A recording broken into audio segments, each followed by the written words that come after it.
कर्मेंद्रियाणि संयम्य य आस्ते मनसा स्मरण इंद्रियार्थान् विमूढात्मा मिथ्याचारः स उच्यते. 6. कर्म इंद्रियाणी 5 कर्मेंद्रिये संयम्य संयमित करून यहा जो कोणी आस्ते राहतो मनसा मनाद्वारे स्मरण चिंतन करीत इंद्रिय अर्थानं इंद्रिय विषय विमूढ मूर्ख आत्मा आत्मा मिथ्या आचार ढोंगी किंवा दांभिक 6 तो उच्चते म्हटला जातो. जो कर्मेंद्रिय संयमित करतो परंतु ज्याची मन इंद्रिय विषयांचे चिंतन करीत आहे तो निश्चितपणे स्वतःची फसवणूक करतो आणि अशा मनुष्याला मिथ्याचारी म्हटले जाते. तात्पर्य कृष्ण भावनेमध्ये कर्म करण्यास नकार देणारे अनेक मिथ्याचारी आहेत जे आपण ध्यानस्थ असल्याचा देखावा करतात.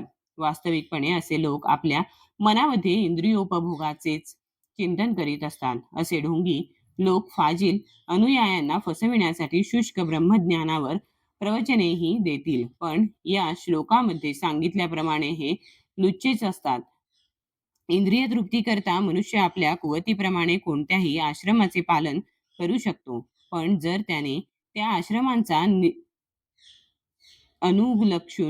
आश्रमांना अनुलक्षून असणाऱ्या नीती नियमांचे पालन केले तर तो आपले जीवन शुद्ध करण्यामध्ये यथावकाश प्रगती करू शकतो.